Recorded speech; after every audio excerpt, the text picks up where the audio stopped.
Bueno, ya deben estar empezando a conectarse nuestros buenos amigos foristas acá una vez más a través de la convocatoria que hacemos aquí en Facebook, nuestro Facebook Live, mi página oficial, Andrew Álvarez Chardón, página oficial. Así que ya comenzamos a conectarnos unos con otros y como siempre les agradecemos a todos ustedes, ¿no? La indulgencia y sobre todo el interés que tienen a las cosas que presentamos acá, que para nosotros pues siempre es un honor, ¿no?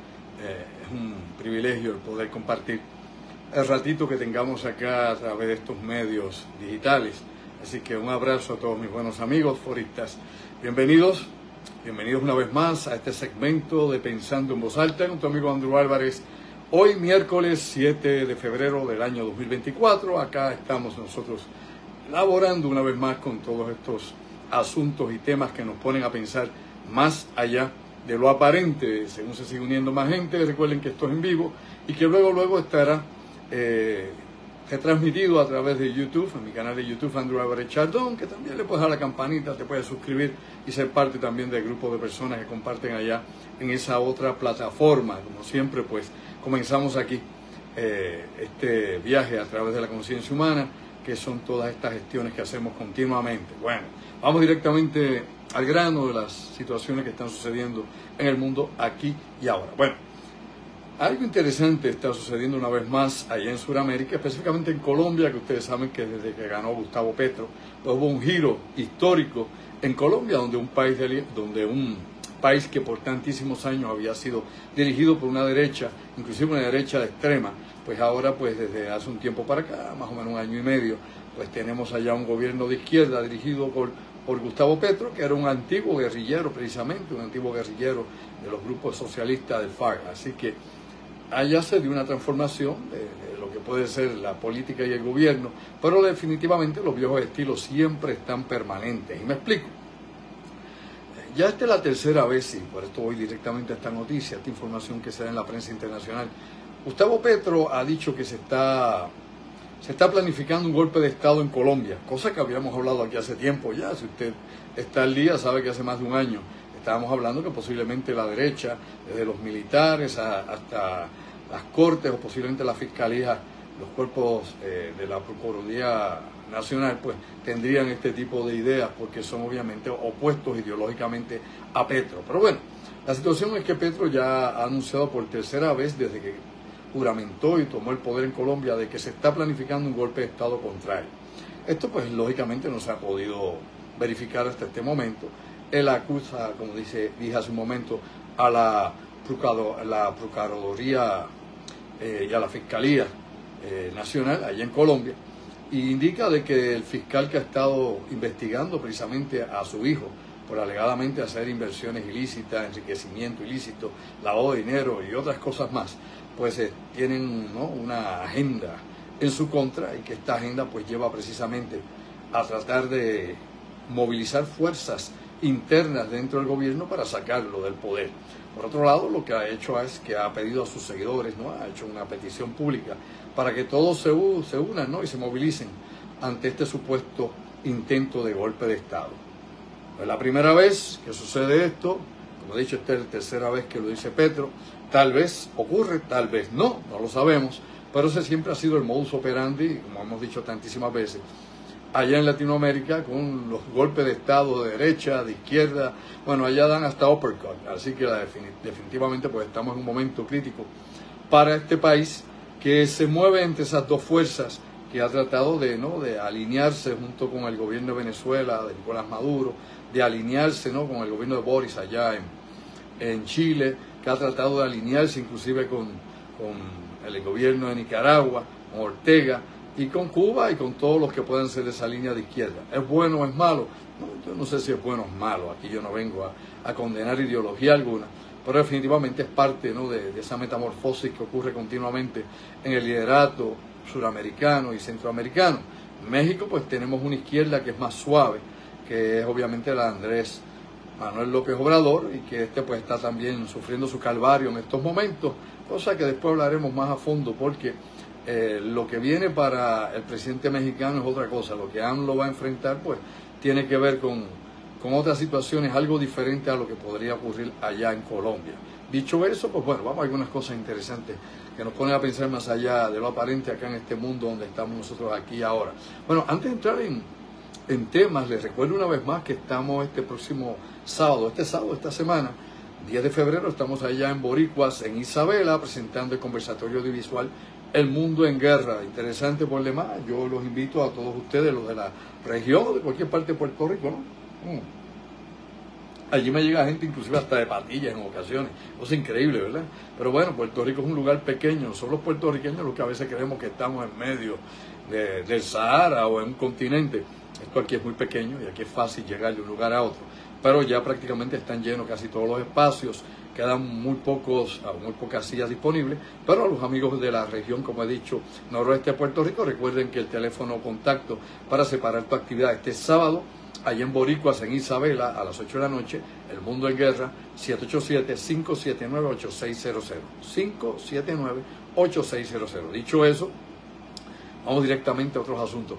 En estos días tuve la oportunidad, precisamente la pasada semana, de ir al cine y ver una película a la que no se le ha dado mucha promoción.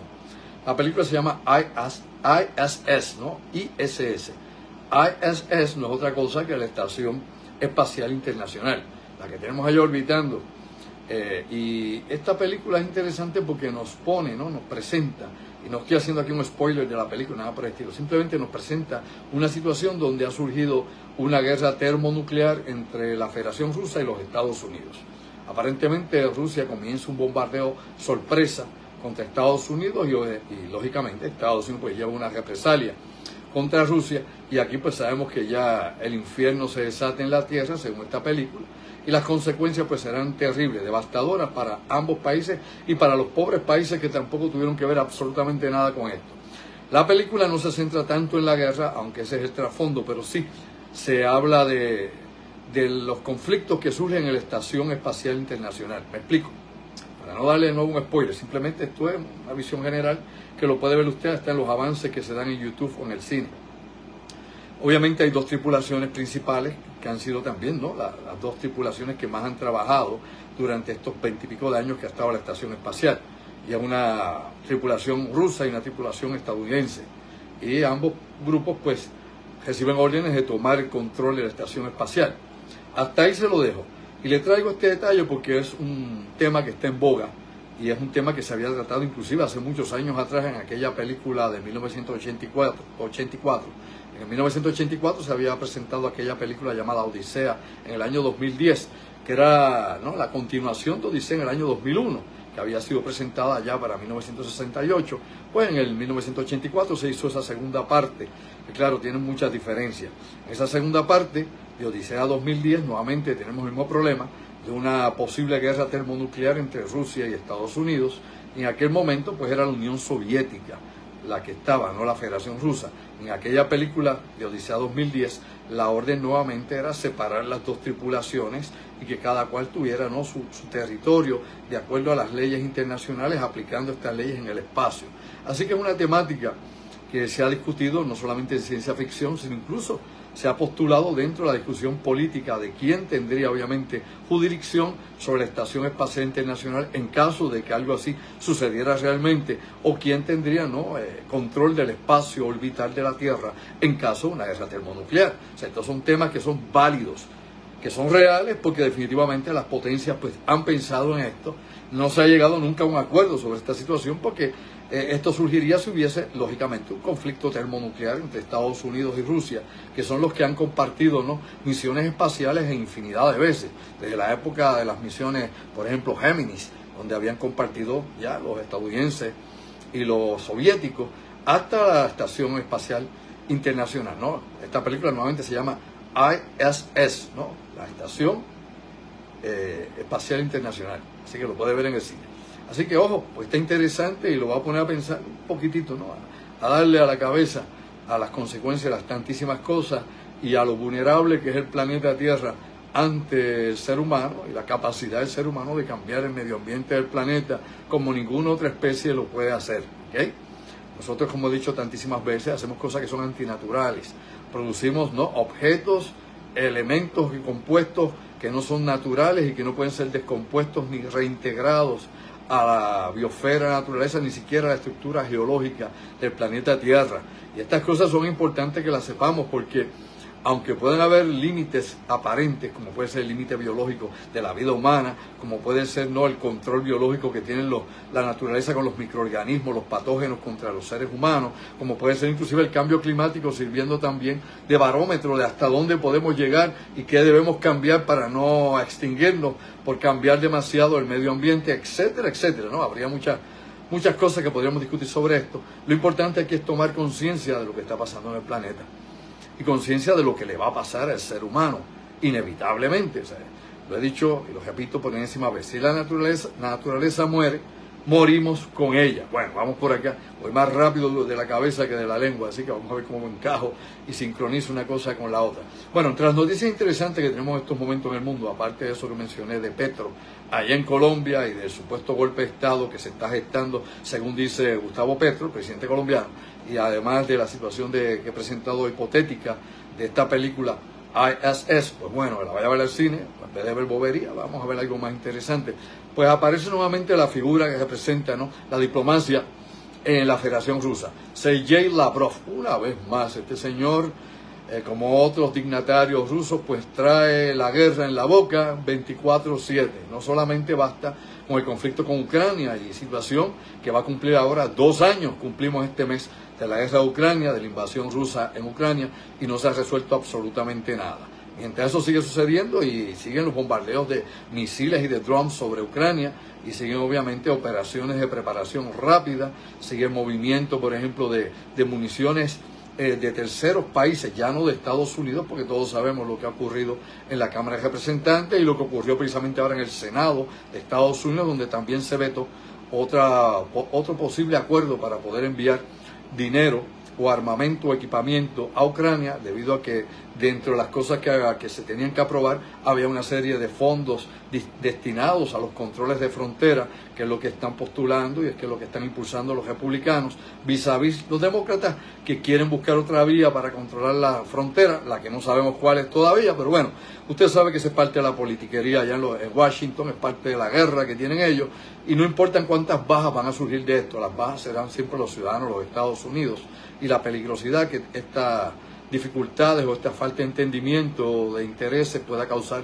entre los dos partidos más poderosos dentro de los Estados Unidos, porque hay otros partidos en Estados Unidos, lo sabe, ¿verdad? Pero son pequeños y hay candidatos independientes como acá en Puerto Rico, pero el Partido Demócrata y el Partido Republicano son los que dominan y controlan las elecciones presidenciales. Hemos visto, bueno, en el siglo pasado hubo candidatos independientes a la presidencia de Estados Unidos y ni para pool ni para banca. Así que no me voy a desviar por ahí. Lo que sí quiero decir con todo esto es que, lógicamente, la Casa Blanca y el Pentágono han estado buscando terceros países para seguir armando y manteniendo la capacidad de combate de las tropas ucranianas, y lo que han estado haciendo, pues usted se ha estado al día de lo que ha pasado con toda esta situación, pues tiene que mirar definitivamente lo que ha estado pasando en Ecuador y lo que ha estado pasando en otras regiones del mundo, donde armamentos, por ejemplo, de la era soviética se están enviando ¿a dónde? Bueno, pues se están enviando ahora a Ucrania por terceros países en acuerdos con Estados Unidos y el Pentágono, y que esto pues ha traído pues también una serie de restricciones y una serie también de sanciones de parte de Rusia contra estos países. Pero bueno, la cuestión directamente en esto es que Sergei Lavrov lo que ha declarado es lo siguiente, y ha dicho abiertamente, y es el mensaje que continuamente, oiga bien, para que usted vea cómo se manipula la situación y cómo otros países pues mantienen a otros países obviamente en una guerra psicológica continuamente, o un estado de warning o de alerta de guerra. Y esto es lo que sucede con Corea del Norte. Continuamente Rusia le está dando supuesta y alegadamente información privilegiada, ¿no?, información de inteligencia a Corea del Norte. La información que Rusia continuamente le da a Corea del Norte, allá a Pyongyang, su capital, o a Kim Jong-un, es de que Corea del Sur, Estados Unidos y Japón quieren obviamente comenzar una guerra próximamente, ¿no?, que probablemente en los próximos 2 años haya una ofensiva de Japón, Corea del Sur y Estados Unidos contra Corea del Norte. Y se basan los rusos en esto, ¿no?, en los ejercicios conjuntos que han hecho navales y aéreos Japón, Corea del Sur y Estados Unidos, para indicarle a Pyongyang de que definitivamente esta preparación ya está hace tiempo corriendo, y que Corea del Norte tiene que prepararse lo más rápidamente posible, y si es posible darle un golpe con anticipación.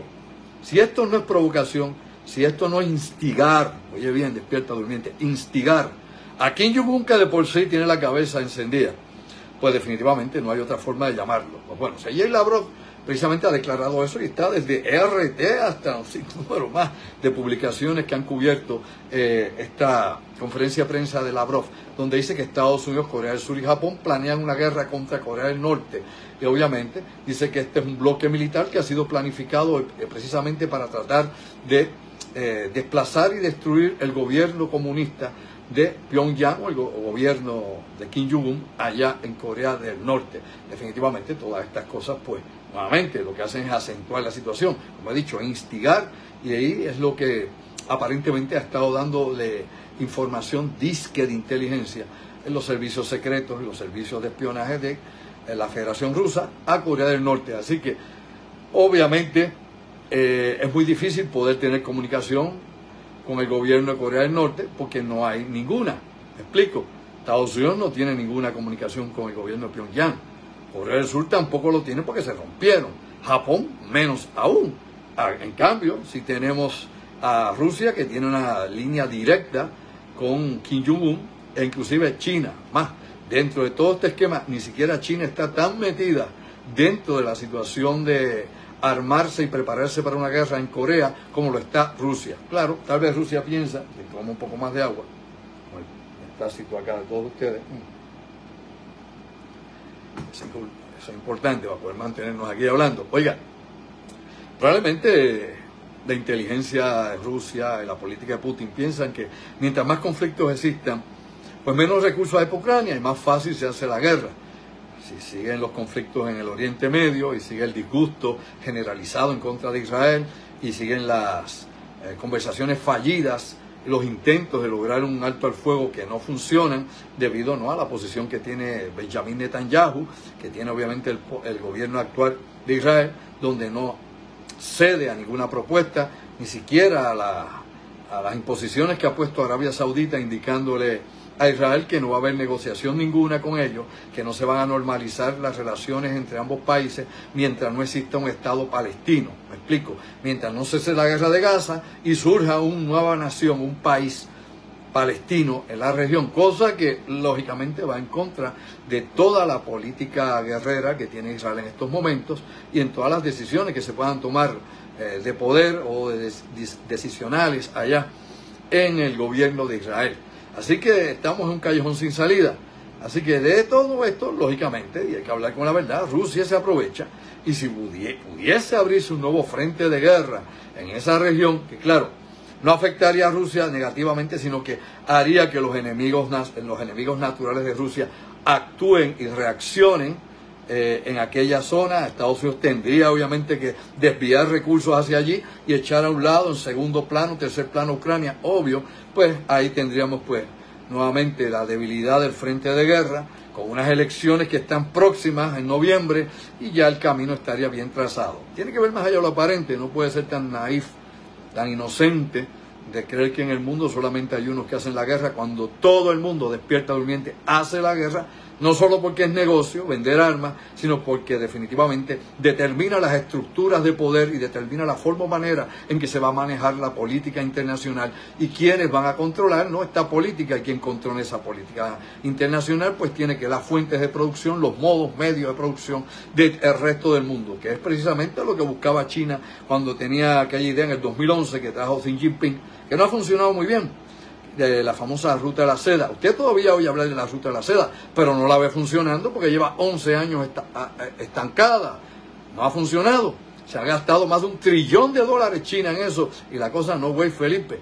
Tiene ahí 52 países inmiscuidos en esto. No, me equivoco. 150 países. Pero esos 150 países, 52 son dictaduras, que está obviamente el ala de China. Y eso es lo que usted no oye hablar ahí a nadie a la izquierda ni analizar el asunto con más profundidad. Pero bueno, aquí yo se lo tiro por arriba para que usted siga indagando, porque aquí el tiempo no me da para todo eso y pues estas son cuestiones que discutimos en las conferencias, donde lo exponemos a profundidad, los datos, los hechos, los sucesos, los implicados y todo lo que tenga que ver con eso. Bueno, tenemos nuevamente a Sergei Lavrov instigando allá a Corea del Norte, No es fácil, Kim Jong-un no necesita mucho de eso. Por otro lado, también hay otra información que es importante que vayamos a tocar acá. Tiene que ver con el ataque, el pasado ataque contra Torre 22, ¿no? Que es esta base que está allá en la frontera de Jordania con Siria, y donde pues le costó la vida a 3 soldados estadounidenses y también pues hirió sobre 42 de ellos. Así que los números están ahí y hemos visto que desde ese día en adelante Estados Unidos estuvo ya ordenando y ejecutando diferentes ataques sobre diferentes instalaciones, específicamente de uno de los grupos más activos que tiene, o el mayor grupo armado proiraní que hay dentro de Irak, lo que se llama el Kataib Hezbollah. Kataib Hezbollah es parte del eje de la resistencia islámica allá en Irak y en Siria. Y esta otra sucursal de Hezbollah allá en Irak, obviamente es suplida, alimentada por Irán. Esta organización había declarado luego del ataque que se dio contra la Torre 22 de que ellos no iban a atacar más a ninguna posición de Estados Unidos. Obvio, sabían lo que le venía, ¿entendió? Sabían lo que venía por ahí, que las represalias iban a ser contundentes. Usted tiene que entender lo siguiente, mi amigo y mi amiga. Aquí las cosas no salen en automático, ¿no? Ni la inteligencia artificial decide. Usted necesita información de inteligencia en el terreno. Hay suficientes agentes en el terreno en Irak como para decirle a Estados Unidos dónde están sus enemigos. Hay suficiente gente en el terreno en Siria para indicarle a Israel y a Estados Unidos dónde están los blancos que hay que atacar. Hay suficiente personal activo, tanto en Jordania, Egipto o cualquiera de los países de la periferia, inclusive en el Líbano, para que le dé información correcta y las coordenadas y el lugar de ubicación de los blancos seleccionados por Estados Unidos o por Israel en cualquiera de estos ataques quirúrgicos o selectivos. De la misma forma y de la misma manera, pues usted tiene también información para estos grupos terroristas dentro de diferentes países. Un poco más difícil tenerlo en Israel. Ya usted vio lo que pasó en la operación del 7 de octubre de 2023, pero obviamente fue una operación de poca profundidad, me explico, poca penetración en el territorio israelita, fue más bien en la misma frontera y dentro, ¿no?, los kibbutz que habían en la misma frontera. Ahora, es importante señalar lo siguiente: la operación que acaba de llevar Estados Unidos ha llevado, ¿no?, a un bombardeo directo en Irak, utilizando drones y misiles Hellfire para eliminar a 3 de los miembros de la organización Kataib Hezbollah. Aquí entre estos miembros hay 2 que son obviamente los principales. Uno de ellos obviamente es el comandante en jefe Wissam Mohammed Abu Bakr. Este es el líder de esta organización allá en Irak y la conexión principal de Irán dentro de Irak para este grupo armado de ese eje de resistencia islamista. Luego, el otro jefe que fue eliminado en todo esto fue Haran al-Alawi. Y este Alawi pues también murió junto con él y otro más que no se ha identificado, fueron 3, fueron atacados en un vehículo 4x4 por los drones de Estados Unidos. Y obviamente para usted saber dónde estaban ubicados, y en un vehículo que se está moviendo en una carretera, necesita información de inteligencia en el terreno, ¿ok? No un satélite que le dice, no hombre, no.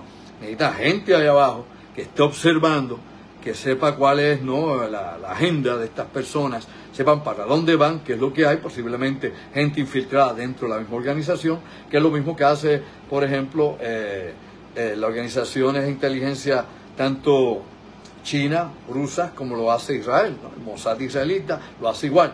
Los rusos lo hacen ¿con qué? Pues con otras organizaciones paramilitares como o es el grupo Wagner o otros más que hacen otro tipo de trabajo. En este sentido, pues nuevamente, ahí se ubicaron a estos 3 señores y los eliminaron con este misil de disparo directo. Esto lógicamente ha traído la protesta una vez más de Irak. Recuerde usted que el general Soleimani fue muerto en el 2021, en enero de 2021, también con un misil Hellfire allá en el aeropuerto de la capital de Irak, en Bagdad, y desde entonces pues ha habido un sinnúmero de protestas en contra del estacionamiento de tropas de Estados Unidos allá en Irak, protestas por las operaciones contra ISIS, alegadamente contra el Estado Islámico allá en Irak que tienen estas tropas de Estados Unidos. En estos momentos Irak se acaba de quejar al Departamento de Estado de los Estados Unidos porque dice que esto es una violación a su soberanía. Ha llevado una queja a las Naciones Unidas también sobre este asunto, pero también hay que recordarle a Irak que permite que en su territorio actúen estos grupos armados de resistencia o estos grupos terroristas para que ataquen fuera de su frontera. ¿Me explico? Elemental. Si tú tienes grupos terroristas activos en tu territorio y no haces lo suficiente para neutralizarlos o evitar que lleven a cabo ataques en otros países, que desde tu frontera ataquen o desde tu territorio a terceros países o a otros que no están involucrados dentro de tu región, pues definitivamente te expones a este tipo de ataques. Es lógico. Y ustedes saben muy bien que de la época, desde el 9/11 para acá, Estados Unidos utilizó, ¿no?, el término este de la guerra contra el terrorismo, como usó con la guerra contra las drogas, siempre tienen un nombre ahí rimbombante a las cosas. Y que esto, pues, según, ¿no?, el manual de operaciones del Pentágono, les permite a ellos bombardear o destruir cualquier grupo terrorista o atacarlo en cualquier parte del mundo, no importa dónde esté. Claro, yo no he visto nunca un ataque de Estados Unidos en la Federación Rusa buscando un grupo terrorista allí. No porque Rusia no los vaya a cubrir o no los vaya a tener allí en su territorio, simplemente porque a Rusia no la bombardean porque es una potencia nuclear. Tampoco hemos visto ese tipo de ataques donde, tampoco lo hemos visto ni en Corea del Norte, ni lo hemos visto tampoco en la República Popular de China. Lógico, esos son países con poderío nuclear, y son países que estratégicamente pues no es adecuado provocar un incidente de esta naturaleza o comenzar una guerra directa si no estás preparado. Recuerde usted que para llevar a cabo una guerra usted tiene que hacer preparativos, y lo he dicho y he explicado, ¿no?, cómo funciona todo esto. Usted tiene que, esos preparativos incluyen, ¿no?, desde inversiones económicas, inversiones inclusive en la bolsa de valores, tiene que hacer una preparación médica, preparación con farmacéutica, municiones, soldados, reservas, alimentos. Bueno, una cosa enorme, ¿no? Usted tiene que buscar un presupuesto. Las guerras se hacen por presupuesto. Por eso, si usted quiere saber si Rusia quiere invadir a la OTAN, meramente tiene que ver el presupuesto que está moviendo Rusia para sus fuerzas militares, no solamente el oficial, sino el extraoficial, que está haciendo bajo tierra. Lo mismo Estados Unidos, lo mismo cada cual. Recuerde que Estados Unidos comienza sus guerras y las avisa con tiempo. ¿Desde cuándo no estaba avisada la invasión de Irak? Dígame, ¿sabe, verdad? Espero que sepa. ¿Desde cuándo? Prácticamente desde el 9/11. 2001, tardaron 3 años en preparar la invasión de Irak, de movimiento de tropas, equipamiento, militares, medicamentos, todo, recursos económicos. Y nuevamente, la bolsa de valores determina muchísimo en todo esto. Examina el 9/11, el ataque del 9/11, y va a ver cómo la bolsa de valores registraba lo que iba a pasar y lo que pasó. Despierta durmiente. Bien interesante, estos son los márgenes que no se discuten regularmente, pero lo que yo les pongo aquí para que usted busque, se autodidacte y siga buscando más, pero buscando donde es importante la evidencia, no buscando teorías de esa farfullera que no dicen nada, ni explican nada, ni se sostienen ni siquiera por 3 minutos de discusión. Ahora bien, nuevamente, según los países de Oriente Medio, este ataque a Estados Unidos lo que hace es incrementar la posibilidad, una vez más, de que el conflicto aumente, de que los hutíes comiencen una ofensiva más masiva, empiecen a disparar cientos de misiles y drones a la misma vez. Incluso el dron que utilizaron, y esto es lo que ha hecho, ¿no?, la investigación forense que se hizo del ataque contra la Torre 22, ¿no?, la instalación esta allá en Jordania, lo que indica que lo que usaron allí fue un dron Shahed 101. El Shahed 101 es un dron de fabricación iraní, y con un dron iraní fue que atacaron a los Estados Unidos, a su base allí, a su instalación, que de hecho esa instalación estaba fuera, oiga bien, fuera del perímetro de ataques que habían estado ocurriendo. El 99% de los ataques contra instalaciones de Estados Unidos y sus tropas que se dan en Siria y se dan en Irak, se dan allí el 99% de esos ataques. Es decir, de los últimos 158 ataques desde el pasado mes de octubre, desde el 7 de octubre hasta el momento, contra tropas e instalaciones de Estados Unidos en Oriente Medio, ese 99% se ha dado allí, en Siria y en Irak. Se salía del marco de referencia, y luego lo que la investigación ha indicado, y esto es interesante, que esta base no contaba, oiga bien, no contaba con los recursos adecuados para poder, ¿no?, defenderse ante un ataque de dron. Me explico para que no se me confunda y se llame a confusión a la discusión. El Washington Post, ¿no?, este periódico, publicó precisamente este artículo, y lo puede buscar, Google, búsquelo por ahí, búsquelo por YouTube, búsquelo por donde sea, lo va a encontrar, donde ellos indican precisamente que los analistas que están revisando esta investigación, de acuerdo a los datos recogidos en el terreno, ¿no?, en la base, el tipo de dron que impactó y los sistemas de defensa, dicen que las defensas antiaéreas de esta instalación Torre 22 tenía fisuras, me explico, habían callejones de entrada. Callejones de entrada quiere decir que los sistemas antiaéreos que tenían, que algunos sí estaban capacitados para derribar ciertos tipos de drones, pero otros no.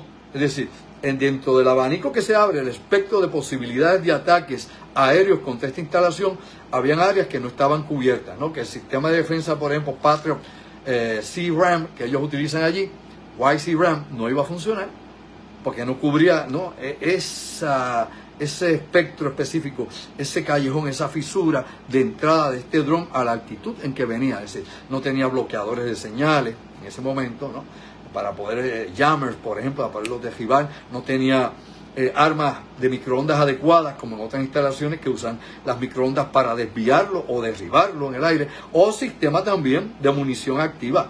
O sea, hay muchas formas o maneras de sistemas antiaéreos, inclusive misiles, lo que usted guste. Hay un catálogo enorme de esto, pero esta instalación no tenía esa capacidad, que es lo que ha dado el reporte a última hora. Por ende, estaban expuestos a que eso sucediera. Lógico, ahora usted se pregunta, hombre, ¿cómo sabía exactamente estas milicias iraquíes proiraníes, que ahora están recibiendo el fuego de metralla de la revancha estadounidense, ¿no?, de contraataque a Estados Unidos? ¿Cómo sabían exactamente qué tipo de dron utilizar y por dónde hacerlo entrar, siguiendo, ¿no?, la dirección que seguían los drones que estaban en operaciones en la región de Irak y de Siria? ¿Quién les dio la información? Bueno, lógicamente, agentes sobre el terreno, obvio. Gente allí, no dentro de la base necesariamente, no. Gente en la región. Recuerde usted que cuando se dio aquel ataque allá contra la instalación de la CIA, hace ya muchos años, por allá, por el 2013, si mal no recuerdo, se dio aquel ataque en Libia contra la instalación de la CIA.